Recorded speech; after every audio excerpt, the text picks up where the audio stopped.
Hello again, I'm Braddock Supervisor John Cook.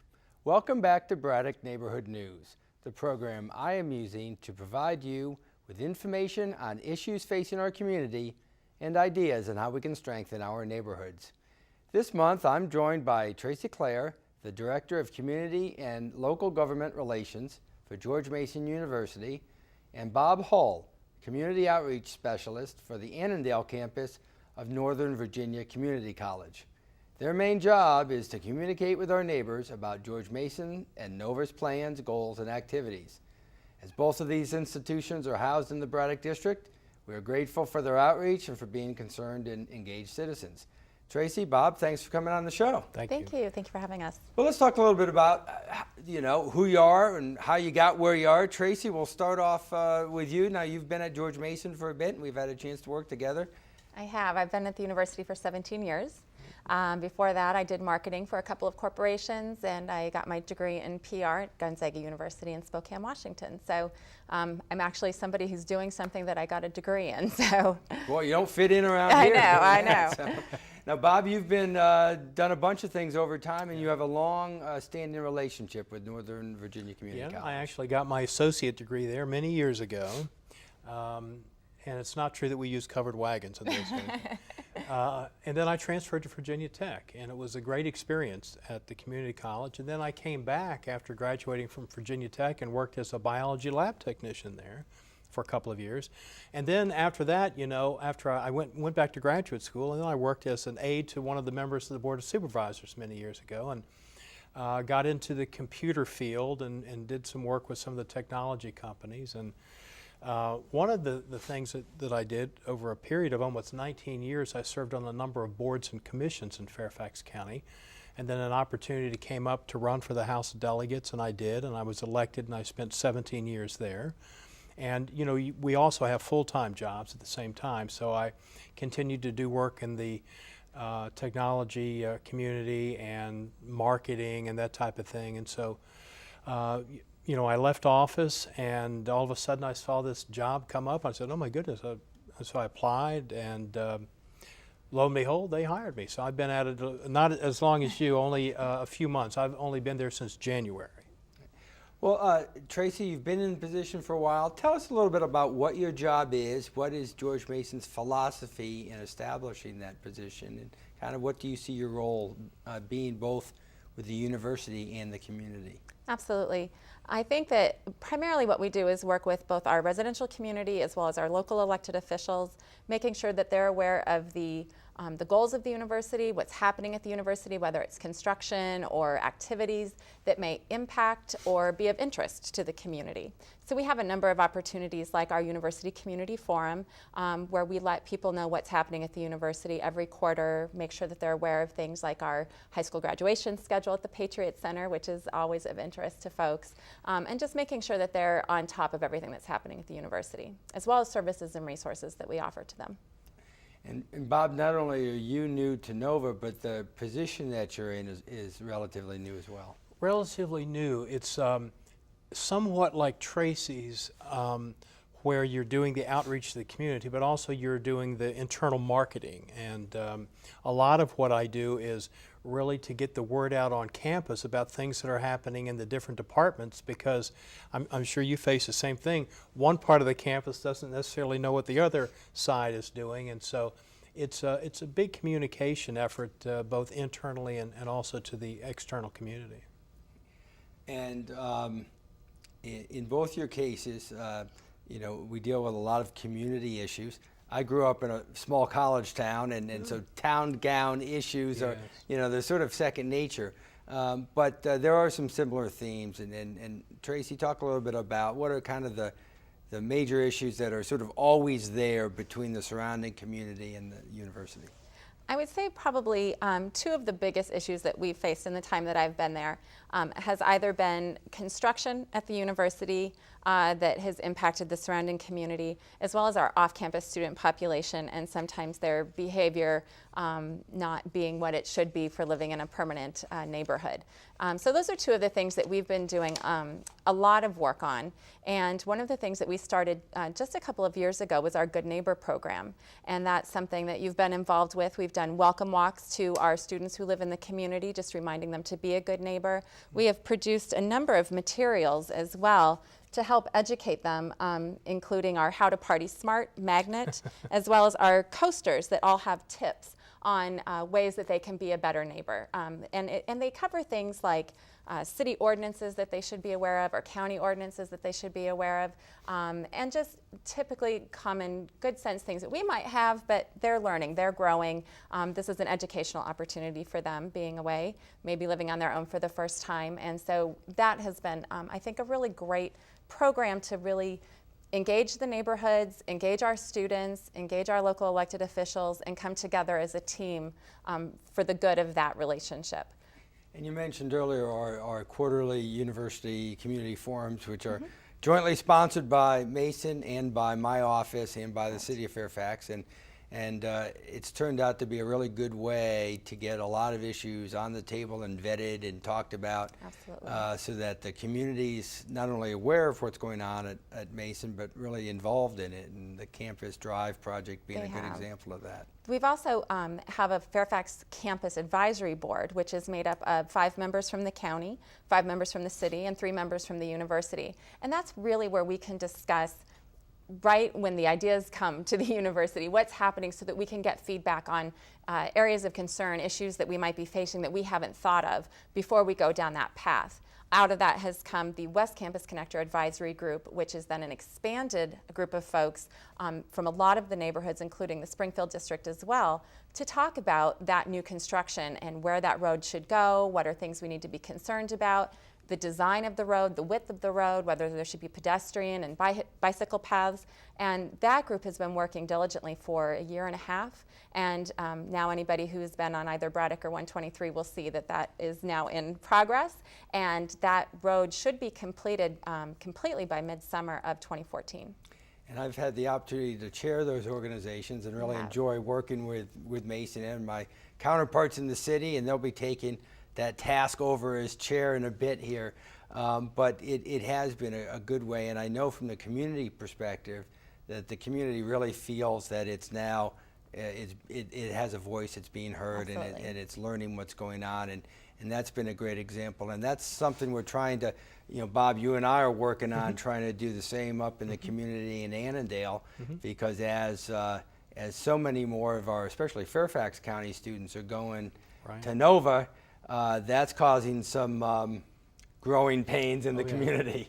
Yeah, our biggest problem, of course, we're not a residential school like George Mason, but we have big parking problems. And we have at the Annandale campus, overall there are about 71,000 students that go to our 6 campuses and centers at some point during the week in a given semester. And so we have about 22,000, I think, that go to the Annandale campus at some point during the week.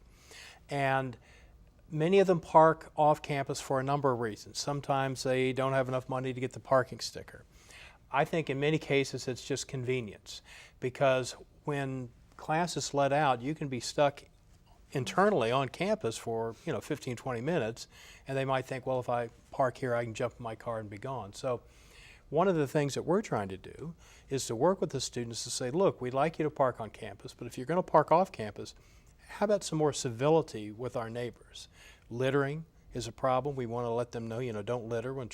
Put some new, more trash cans on the edge of campus so people can throw their things on those. Make sure a big concern of the neighbors was safety, that the students will cross the street unsafely. So we're trying to educate them on the same type of thing you would teach an elementary school child, to look both ways and make sure that you're wearing light colored clothing at night, because we offer classes from 6:30 in the morning till 12 midnight.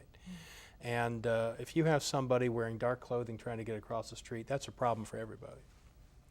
And of course, all the noise traffic and all that, it does cause tension in the community. Yes. People understandably figure, you know, my home is my castle, and they want some quiet enjoyment of their properties. And they're right. I agree with them. And that is sort of that tension we try to work through on issues. And there aren't easy answers. You know, if there were easy answers, somebody would have thought of them a long time ago. That's right. And one of our problems is Wakefield Chapel Road, which is just adjacent to the campus, is a thoroughfare between Braddock Road and Little River Turnpike. So you've got the commuter traffic, you've got the student traffic, and you've got residential traffic. So that mix can be a little volatile sometimes. You know, one thing that I've been starting to try to introduce and really focusing first on Mason is the idea of saying to the students, you're part of our community too. Mm-hmm. And Traci, I know you guys are starting to get that concept in your orientation a little bit, and why don't we talk a little bit about that as Mason becomes more residential, because at one point it really was more of a commuter college. We do want students, first of all, to go to the step of be good neighbors to your neighbors, but then to say, yeah, this is my community too. And how do we do that? One of the things that we have started doing with our students on both the city and the county side is to get them more engaged with the services and amenities that we have around the area. I think with the new construction and renovations that are happening at University Mall, that's going to draw more of our student population across the street and taking advantage of some of those services and amenities there. And getting them when they're freshmen. When they first come in, we do a new student barbecue and really sort of talk to them about fire and police type of safety issues, introduce them to local elected officials, introduce them to neighbors, and get them to start thinking at the get-go that you are a part of a greater community than just the university community. And the bike paths, the pedestrian paths that are starting to interconnect now from the university out into the county, I think are helping draw those students off campus and into other areas, particularly like the University Mall area where there's something there that offers them, some fun. So, Bob, that's tough for Nova's case because it is a community college, it's not residential. So what is the right message to say to students about what is their relationship to the community, and how do we communicate that? I think the issue of being a good neighbor is the key. And I think it's not always easy to get that across because, this is a 2-year school, so people are there for a number of reasons. They could be there just to get a certificate, for their job, for employment. But in many cases, most of our students are there to transfer to another school. And we have this great guaranteed admission program where, if everything works out, you're guaranteed an admission, and whether it's George Mason, Virginia Tech, VCU, whatever. And so they often see themselves as sort of transitory. They're not going to be there long, but we've got to get them to focus on the fact that you are part of the overall community. Even though you're on this campus, you're interacting with your neighbors, so be a good neighbor. And it's a message that in many ways might be easier in a residential setting than it is in a 2-year college, but we're taking some efforts to try to do it. I'll give you an example. Traffic problems. We've hired additional police officers whose job is to direct traffic during the peak times to make sure that traffic leaving and coming into the campus doesn't interfere with the other cars. And that's had a very positive impact, and it's cut down on some of the accidents.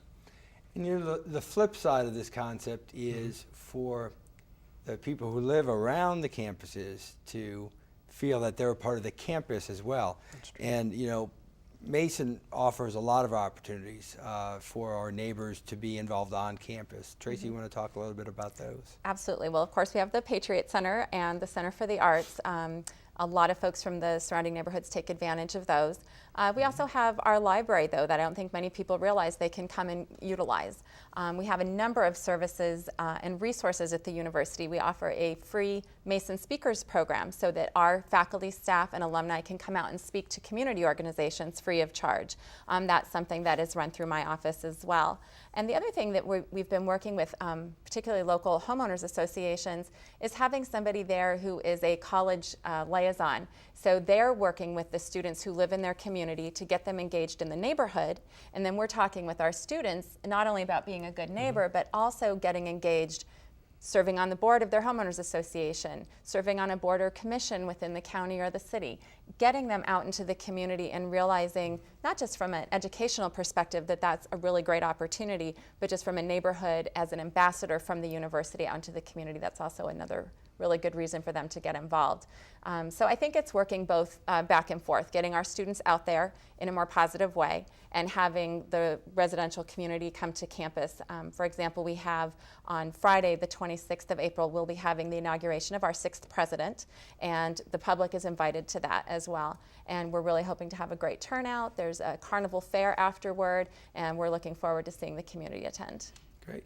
You know, you mentioned students being involved in the community, and there is a Mason student, for example, who's on my land use committee. That's and right. That's been great to have somebody who's, you know, early on in their adult Absolutely. career saying, you know, this is an opportunity that person can take advantage of. And I've been on campus. I did an interview with Reddit and with your local newspaper, the student newspaper, and even had some student interest in the issue of election precincts and where the voting place ought to be. And that was interesting to watch because it was a county state issue, but the students got very involved. And so they were really acting as citizens of their part of the community. That's right. So, now, Bob, there's a lot that people can do at Nova's campus as well. Yes, you know, what Traci said about libraries is the same at the community college, because any citizen, any Virginian, can come into any campus library and check out books, actually, and study. And we also have programs in the Ernst Center, which is our community center, cultural center, and a number of programs there on the weekends. Recently, in April, we had 2 programs that are open to the community. We had this big shred event, which is the 7th year we've done that, where we have teamed up with NBC, Channel 4, to offer these shred events, and people line up and they come in, and we had over 2,000 cars come through dropping off their shredding, and it was open to our neighbors. I saw many of them come over with strollers with their babies to drop off some trash. We had our Green Festival that we had that for years with the county, and then the county went in another direction, so we restarted that, and we want to have that as an annual event, and also do some cooperative things in terms of sustainability with George Mason. But that was open to the community, was family friendly. We had a rock climbing thing. We had, of course, the face painters that you have for those things. We had a number of programs, and also, significantly, the U.S. Green Council gave a plaque to us. We had the first campus building anywhere in the community college that was certified as a LED at the certified level, which was our new student services building. And so one of the things that we're doing is to focus on the whole sustainability issue, and I know George Mason's very active in that too, and that's something where the community can help also, because obviously people are very interested in the environment. And you know, we've been talking about the immediate neighborhoods of the campuses, but both institutions are of such great value to the county as a whole. Absolutely. And really important parts of our county. And in fact, Nova now, I believe, is the foremost destination for our high school students. More students go to Nova than any other institution. So very important there. And talk a little bit about the role that Nova plays in the county as a whole, and the interaction that you have with the county and our business community. Well, that's a great question, because just recently we had a big open house event at Robinson Secondary School to have students from all over the county come in and see what we had to offer. I think we had 160 Fairfax County students come in interested in attending Nova. We allowed them to go online while they were there to actually fill out an application. We have a dual enrollment program where we have a lot of county students, while they're in the high school, are also enrolled at Nova. Gives them a head start in college.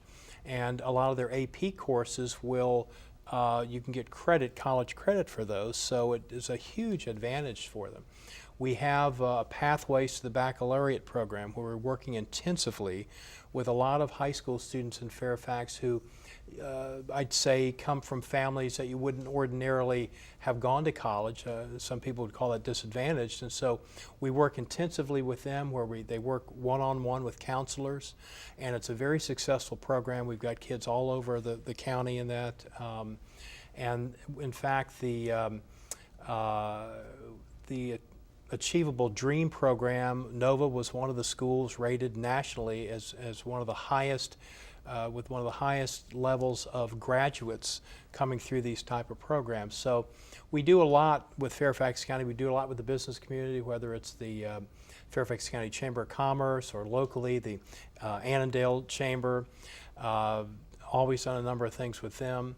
And one of the things that the community college can do that's so great is that we can go into a company and we can actually have classes at that company. We can tailor a program just for them. We can tailor a program for a particular industry, and we've done that. We've worked with the Marine Corps. A lot of their the people that leave the Marine Corps have a cybersecurity rating, but they don't have college degrees. So we're working to make that easy for them to come into Nova to get a degree, which makes them more employable. We've also got this Adult Pathways program to help people upgrade their skills. So if you want a little better job, we can work with you to give you the skills that you need for a better job. And one of the goals that President Templin set several years ago was to try to move at least 5,000 households in our service area out of poverty. To double their incomes, their family incomes. And so we work with adults, we work with their children, you name it, and we can do it. You can get the 2-year degree, you can transfer, you can get a certificate. There's so many things. It's just really the reason I love to come back to Nova is that I just love the community college system because it offers so many ways to help people. And Traci, George Mason grew with Fairfax County, and they really, grew in tandem over the last several decades. And so Mason's been a big part of the county's history. The county's been a big part of Mason. Talk a little bit about that. Absolutely. A couple of the programs that Bob mentioned triggered some things. We have a similar program called the Early Identification Program for students high school age to get involved again, those who may have never been or come from a family that have never been to college before, and gets them into the university. We also do a give back program at the end of the academic year where we collect food, clothing, and small appliances from our students who are moving out of the residence halls. And the food all goes to Food for Others, which benefits families in Fairfax County. And all of the other items go to the Clock Tower Thrift Shop, which benefits Northern Virginia Family Services. And both of those raise a lot of money. Food for Others has said that food that we provide them sustains them throughout the summer months in terms of the donations. And so we think that those kinds of programs to give back to the county are very beneficial. We actually have a website that lists all of the ways that the university gives back to the community. It's called University Engaged, and it can be found through our communityrelations.gmu.edu website. And both institutions have had a very good relationship with the business community here in Fairfax County. A lot of our financial forecasting is done at George Mason, and so your institutions really are great parts of our Fairfax County picture. And how important is that relationship? Oh, between each institution? Between the institutions and with the county, we all kind of work together. Frankly, our relationship has grown a great deal over the years, and I think it's stronger now than it has ever been. In fact, we just, working with your new president, have worked out a program where to try to reduce the cost of higher education, which is one of the advantages of the community college. Come in for 2 years, get your associate degree, transfer, and the cost is much lower than if you'd gone to the university. But we just worked something out where a student can go into Nova, not just take the 2 years, but take the 3rd year, and then take the 4th year at George Mason, which could be an online course, and get your George Mason degree. That's something that the 2 boards, I believe, have just been able to work out recently. And that's great. We also have a relationship with ODU in Norfolk where you can take all your classes online, both at Nova and there. And so we do a lot together, and I know a lot of our graduates end up at George Mason also. And I think just from our two offices' perspectives, we have gotten closer in terms of sharing best practices and how do we work with the community, what are the issues that we face, how are we overcoming that, and sharing those ideas so that we're each sort of taking those initiatives out into the community. So where we might now have a university community forum, I know Northern Virginia Community College has a community forum as well, and so we're sharing those ideas on how we can better our relationship with the surrounding communities. In fact, Traci, the George Mason joined a group called the International Town and Gown Association, gave us that information, and now we've joined. And that's great because you can share these best practices with your peers across the country. And I think we're going to see more of this interaction, more and more Fairfax County students taking advantage of both Nova and Mason, and so the more we all work together, we're strengthening the institutions in the county. And you know, there's a lot more we could talk about, but we're out of time, so I want to thank Traci and Bob for being on the show. I applaud them for the great work that they're doing to reach out to the surrounding communities. It's a pleasure to have such prestigious universities as neighbors here in the Braddock District. I hope you've enjoyed this segment of Braddock Neighborhood News. Thank you for watching. If you have any questions, comments, or other needs, please contact my office at 703-425-9300 or email me at braddock@fairfaxcounty.gov. Tune in next month for another edition, and please remember to look for ways to volunteer. Your community needs you.